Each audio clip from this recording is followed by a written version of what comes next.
You will never ever hear a guy say to one of his buddies, Mike, listen, buddy, tonight, bro, I gotta dance, dude.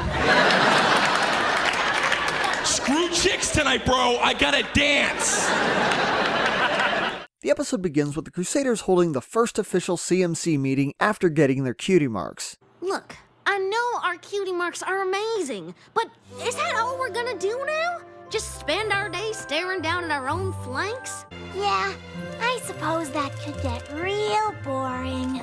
Yes, they're all in love with their own butts right now, but the question remains, what happens next? Well, after all the freaking out Apple Bloom did in Bloom and Gloom, she tries to assure the others that nothing really needs to change. They can still hang out and do stuff together, only now it'll just be for fun instead of trying to get a cutie mark. But then it dawns on them that that's really the only reason they did anything. Congratulations! Now you know why so many fans got sick of this routine as the show went along. They try using their special talent to help other ponies who have cutie mark problems, but the only one they can find is Bulk Biceps, and his problem isn't exactly that complicated.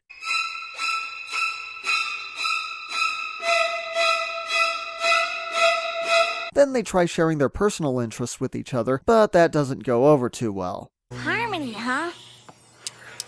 And 1, and 2, and 1, 2, 3.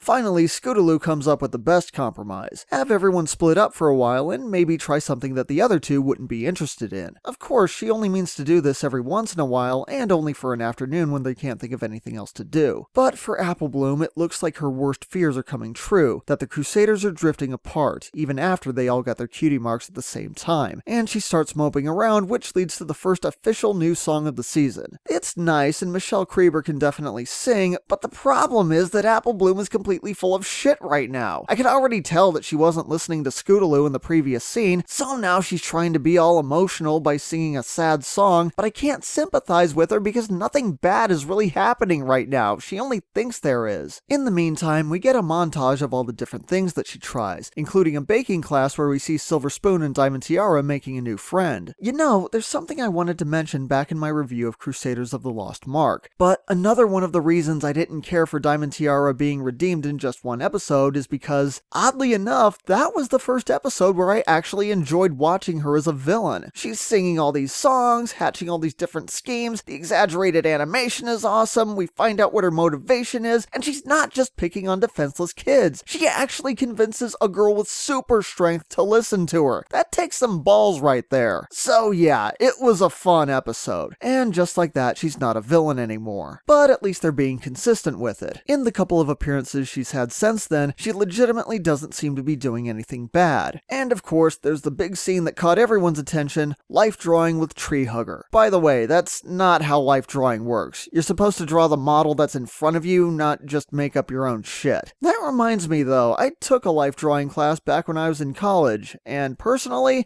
I think I would have preferred Tree Hugger to the model they actually hired. Now, just to be clear about this, I am an adult. I understand it's a classroom, and I understand that people come in all shapes and sizes. But if you get an art teacher who's one of those snooty, pretentious, yes, I'm going to sit here stroking my beard all day to show how much better I am than everyone kind of motherfuckers, and he announces to the class that he went out of his way to hire a model who doesn't fit the typical standards of attractiveness before going back to smelling his own farts like he's doing everyone a favor somehow, you know you're in for a bad time. Also, to any artists or art teachers who do this, look, I get it. A bunch of you got tired with the mainstream fashion industry with their size 0 anorexic models with every kind of plastic surgery there is, and you wanted to promote an image that's more normal, more healthy, more realistic. And that's great. I'm right there with you. But hire models who look like normal average people. Don't bring in Jabba the Hutt and then act surprised when my eyeballs start bleeding.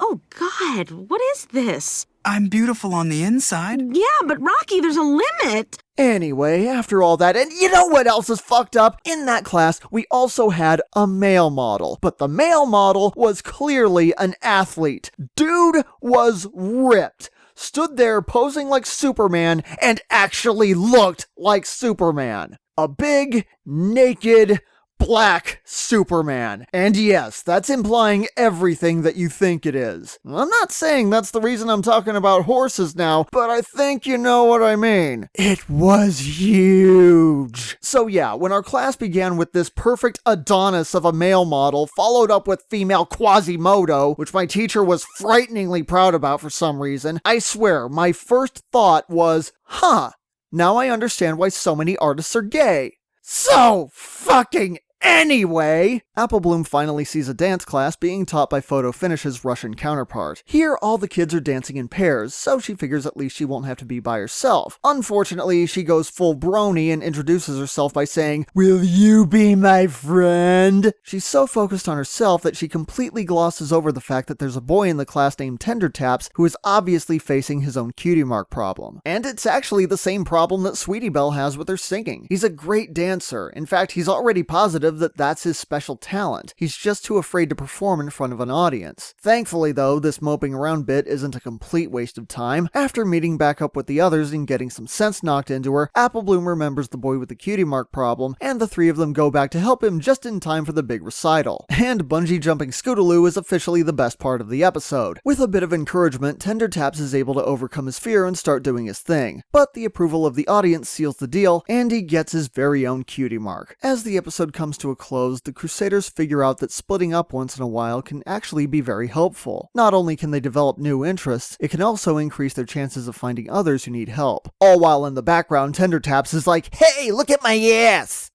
Where are your parents? On the surface, this episode is alright. Though to be fair, any CMC episode would have a hard time following Crusaders of the Lost Mark. There are some fun moments and some good new characters. Unfortunately, a lot of scenes feel like padding to fill out the runtime. There are multiple times when dialogue is flat out repeated for seemingly no reason. Doing stuff just for fun? That idea comes up twice in different parts of the episode. This is ridiculous. We need to go out and do something. Wow, you're right. Yeah, we need to go try new stuff like we used to. Exactly. But what do we do until then? Maybe whatever we want? What do you mean? Well, we used to only do stuff to get our cutie marks or fulfill our destiny. But now we don't have to. So we can do things just for fun? Scootaloo's idea to split up for a while? Yeah, it makes Apple Bloom sad at first, but then when they clear things up later, there's literally nothing new added that Scootaloo didn't already say the first time. Well, I know this might sound crazy, but what if we didn't? Didn't what? Do things together. Well, do everything together. But bungee jumping sounds just as scary as crochet sounds boring. That's okay. Sweetie Belle and I can do the things we like, and you can do whatever you like. Just as soon as you figure out what it is. I don't see how I'm supposed to be happy that we're not hanging out anymore. Wait, I never said that. I just said we don't have to do everything together. Like when there's something one of us wants to do that the others don't. Oh.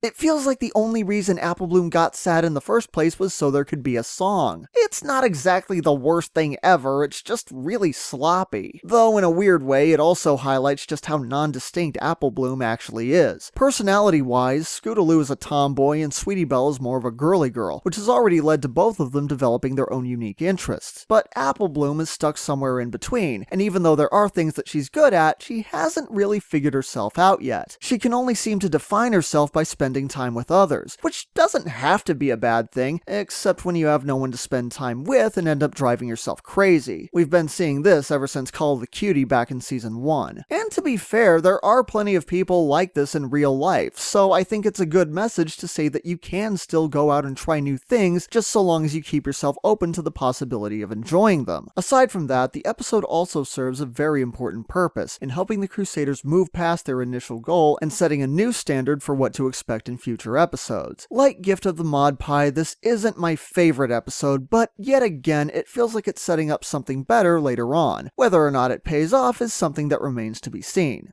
On Your Marks gets a 7 out of 10. I guess as time goes by, every pony has to go out on their own. Am I supposed to draw the penis?